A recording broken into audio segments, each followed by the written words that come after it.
Ration బియ్యం మాఫియాని కూటమి ప్రభుత్వం కానీ పవన్ కళ్యాణ్ గారిని అరికడతారంటారా ఇలా మాఫియాని ఎప్పటి నుంచి ఉన్నటువంటి మాఫియా ఇది కాకినాడ పోర్టుకి వెళ్ళారు సీజ్ ద షిప్ అని చెప్పి కూడా కొంత ప్రచారం నడిచింది ఏదో హడావుడి సినిమా షూట్ లాగా హడావుడి పవన్ కళ్యాణ్ హడావుడి చేశారు తప్ప దానివల్ల ఒరిగిందేం లేదనేది ప్రతిపక్షం చెప్తుంది లేదండి సీజ్ ద షిప్ అనేది 100% కరెక్ట్గా ఆయన సీజ్ చేయడం జరిగింది. రెండవది రేషన్ మాఫియా అనేది చిన్న విషయం కాదు, మేము భయపడుతున్న విషయం కూడా అది. ఎందుకంటే దీంట్లో ఇన్వాల్వ్ అయి ఉన్న వాళ్ళు గ్రౌండ్లో చిన్న స్థాయి సర్పంచ్ స్థాయి దగ్గర నుంచి కేంద్రంలో పెద్ద పెద్ద బిజినెస్ టైకూన్స్ వరకు ఇంటర్నేషనల్ ఎక్స్పోర్ట్కి సంబంధించిన మాఫియా వరకు కూడా ఇన్వాల్వ్ అయి ఉన్నటువంటి వ్యవస్థ ఇది. ఒక వ్యక్తి దగ్గర నుంచి ఒక 10 కేజీల బియ్యం ఎగ్గొట్టి అది మళ్ళీ అడగకుండా కంట్రోల్ చేయడానికి, కేసులు గట్రా ఏమైనా పడితే కంట్రోల్ చేయడానికి ప్రతి పిఎస్ నుంచి, ప్రతి ఎంఆర్ఓ ఆఫీస్ నుంచి, ప్రతి విజిలెన్స్ ఇన్స్పెక్టర్ దగ్గర నుంచి అందరూ కూడా ఏదో ఒక విధంగా కోఆపరేట్ చేస్తూ నడుపుకుంటూ వచ్చినటువంటి మాఫియా వ్యవస్థ ఇది. ఇది ఎవరు రేపొద్దున మళ్ళీ దీని మీద సంబంధించి నాకు ఎవరైనా సరే కంప్లైంట్లు పెట్టి అమ్మ ఎట్లా అని అట్లా నాకేం ఫరక్ పడదు.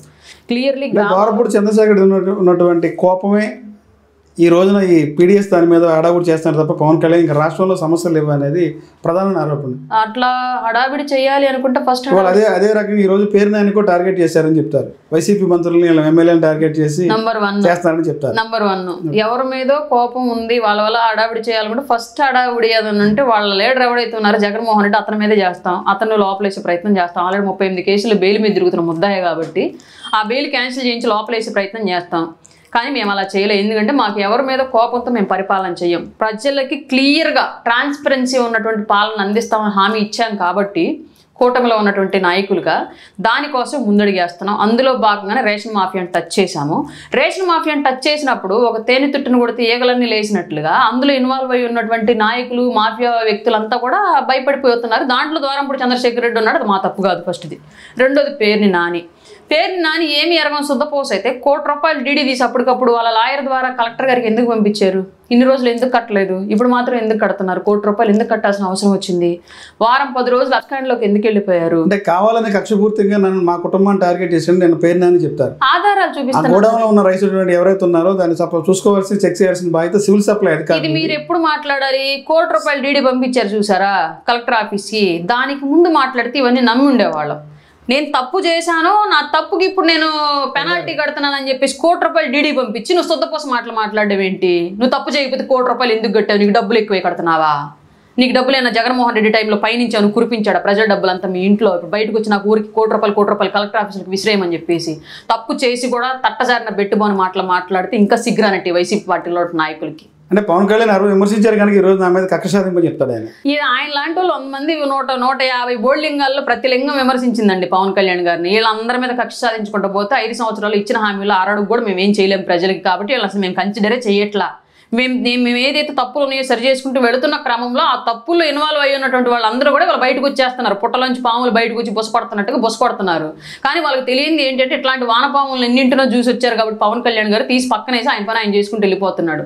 మేము ఏదైనా పొలిటికల్గా టార్గెట్ చేస్తామే తప్ప ఎవరినైనా సరే ప్రజల పాలన కోసం చేస్తున్నటువంటి ప్రతి అడుగులో తప్పు జరుగుతుంటే తప్పును సరిచేసే క్రమంలో వీళ్ళందరూ బయటకు వస్తున్నారు తప్ప వీళ్ళు ఎవరిని కారణం చేసే పరిస్థితి. వాళ్ళ పేరు నాని ఎవరండి? మొన్న వచ్చిన ఓటు పర్సెంటేజ్ ఎంత అండి వాళ్ళ అబ్బాయికి?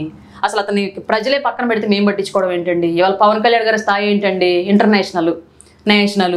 ప్రధానమంత్రి గారు కూడా ఒక తుఫాన్ ఇతనని చెప్పేసి పొగిడించుకున్నటువంటి వ్యక్తి, ఇంటర్నేషనల్గా ఉన్నటువంటి సనాతన ధర్మాన్ని పాటించే హిందువులంతా కూడా ఒక ఐకాన్గా చూస్తున్నటువంటి వ్యక్తి, అంత మహోన్నతమైన వ్యక్తితో ఉన్నటువంటి వ్యక్తి ఇట్లా రేషన్ బియ్యం అమ్ముకున్న గురించి ఆలోచిస్తారా? ఆడబెబ్బుల్ని జనసేన పార్టీ ఎందుకు పక్కన పెట్టింది? సాక్షాత్తు పవన్ కళ్యాణ్ గారే ఆ మీటింగ్లో కూడా బెబ్బులు ఆడబెబ్బులు అని చెప్పి బిరుదిచ్చారు. మీకు పార్టీ అధికారంగా వచ్చింది, నామినేట్ పదవులు ఇచ్చారు. దాదాపు మీకన్నా జూనియర్ కూడా పదవులు వచ్చింది. ఏంటి నేను ఒకటి అడుగుతాను, పక్కన పెట్టింది అని మీ మీడియా వ్యవస్థలో అండ్ ఇంకొంతమంది పార్టీలో కూడా కొంత ట్రోల్ నడుస్తుంది కదా, రాయపడ్డారు నన్ను పక్కన పెట్టారు, ప్రాధాన్యత లేదు, ప్రాధాన్యత ఇవ్వడం లేదనేది. పదవుల్లో కానీ పదవులు వస్తేనే ప్రాధాన్యత ఉన్నట్లా? అంటే నాకన్నా సీనియర్లు కూడా ఇంకా పార్టీలో పదవులు పొందలేదు.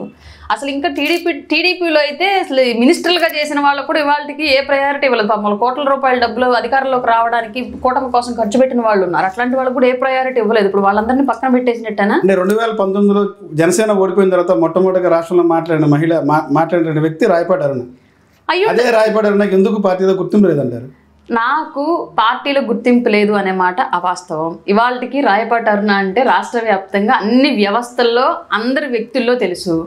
పైగా ఇవాళకి నేను గతంలో ఆపోజిట్ పార్టీగా ఉన్నప్పుడు ఏం చేశాను, ఏ మీడియా వ్యవస్థల ద్వారా అయితే మాట్లాడాను, ఏ సోషల్ మీడియా ద్వారా అయితే విమర్శించాను, ఏ బహిరంగ సభల ద్వారా అయితే ప్రజల్ని మోటివేట్ చేశాను, ఇవాళకి అవి యథావిధిగా కొనసాగిస్తూనే ఉన్నాను. కానీ కొంచెం అగ్రెసివ్నెస్ నేను తగ్గించాను. కారణం ఏంటి అంటే గతంలో ఉన్నటువంటి ప్రభుత్వాన్ని అప్పుడు అధికారంలో ఉంది కాబట్టి ప్రజల్ని మొబిలైజ్ చేయడానికి, ప్రభుత్వాన్ని వార్న్ చేయడానికి ఆ స్థాయిలో అగ్రెసివ్నెస్ అవసరం అప్పుడు చేశాను.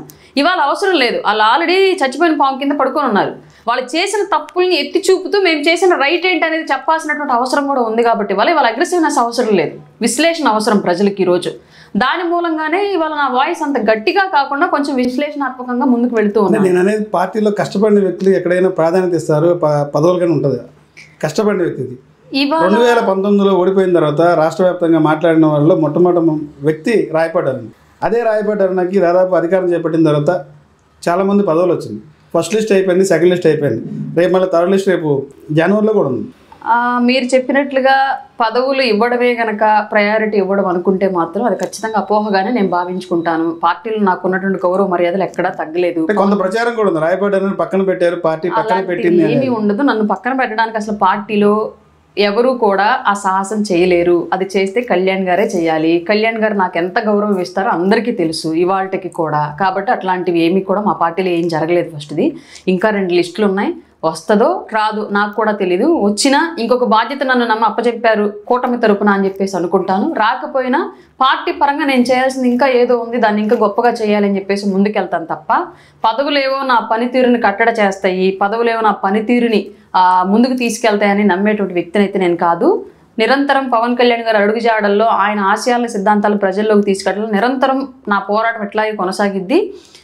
ఇక పదవుల విషయానికి వస్తే కుల సమీకరణాలు, సీనియరు జూనియరు, పార్టీలో వచ్చేటువంటి 3 పార్టీల పొత్తులో ఉన్నటువంటి పర్సెంటేజ్ల ఎన్నో కారణాలు ఉన్నాయి కాబట్టి వాటిల్లో మేబీ నాకు ఈ టైం వరకు రాకపోవడానికి ఆ కారణాల దృష్ట్యా ఏమైనా లేట్ జరిగి ఉండొచ్చు. ఇంకేదైనా అంతర్గతంగా వేరే కారణాలు ఏమైనా ఉన్నా సరే అవన్నీ కూడా కన్సిడర్ చేసే వ్యక్తి పవన్ కళ్యాణ్ గారు అయితే కాదు. నిజంగానే ఆయన నాకు ప్రభుత్వంలో ఒక బాధ్యత అప్పగించాలని కూడా 100% అప్పగిస్తారు. లేదు నా సేవలు పార్టీ కోసం కొనసాగించాలి అనుకుంటే 100% నాకు ఇచ్చే ప్రయారిటీ ఇస్తూనే ఇలాగే కొనసాగిస్తారు. ఇది నేనైతే కన్సిడర్ చేసుకోవట్లేదు. అసలు పదవులు అనేవి నా పనితీరుని ఏ విధంగా కూడా ప్రభావితం చేయలేవు. అంటే పార్టీ అధికారం చేపట్టిన తర్వాత, అధికారంకి వచ్చిన తర్వాత కళ్యాణ్ గారు మీతో మాట్లాడారు, ఇంత పార్టీకి ఎంతో కష్టపడారు, పార్టీ అధికారులు కృషి చేశారు, మీడియా పరంగా కానీ పార్టీ పరంగా కానీ ఎలక్షన్ పోల్ మేనేజ్మెంట్లో కానీ. అధికారంలోకి వచ్చిన తర్వాత పవన్ కళ్యాణ్ గారు ఎంత బిజీగా ఉన్నారో అందరూ చూస్తూనే ఉన్నారు. పర్టికులర్గా నేను ఇప్పుడు ఏమి ఎలివేషన్ కూడా ఇవ్వాల్సిన అవసరం లేదు. నిరంతరం ఆయన చేస్తున్నటువంటి కృషి, పోరాటం, శ్రమ కనిపిస్తూనే ఉంది ప్రతి ఒక్కరికి. ఎలక్షన్ అయిపోయిన తర్వాత కళ్యాణ్ గారిని 2 సార్లు కలిశాను. ఒకటి ఆయన ప్రమాణ స్వీకారం రోజు, 2 మా ఒంగోలు నుంచి బాలినేని శ్రీనివాసరెడ్డి జాయినింగ్ రోజు. ఈ 2 సార్లు ఎదురుపడడం, మాట్లాడడం జరిగింది. ఆ టైంలో అప్పుడున్నటువంటి ఆ స్పేస్లో మేము వ్యక్తిగతంగా నా పదవుల గురించో ఇంకొక విషయాల గురించి ఆయన నాతో మాట్లాడేటువంటి అవకాశం రాలేదు. మాట్లాడనంత మాత్రాన ఆయన దృష్టిలో నేను కలిశానండి. 2 సార్లు కలిశాను. ఆఫ్టర్ రిజల్ట్స్ నేను 2 సార్లు కలిశాను కళ్యాణ్ గారిని. నాకు ఇప్పటికి కూడా ఎలాంటి ఇబ్బంది పార్టీ వ్యక్తుల నుంచి కానీ పార్టీ ఆఫీస్ నుంచి కానీ ఏమీ లేదండి. ఏదన్నా ఉన్నా సరే జనరల్గా పోటీ తత్వంలో ఎదురయ్యేటువంటి చిన్న చిన్న అవాంతరాలే తప్ప అంతకుమించి ఏమీ ఉండదు. అంటే మీకు పదవులు రావడానికి ఎవరైనా అడ్డుపడటం ఎలా ఉన్నారు? పార్టీలు ఏదన్నా వేరే? లేదండి, అట్లాంటివి ఏమీ నేను ఊహించను. అట్లాంటివి ఏమైనా ఉంటే అని కూడా నేను అనుకోవట్లేదు.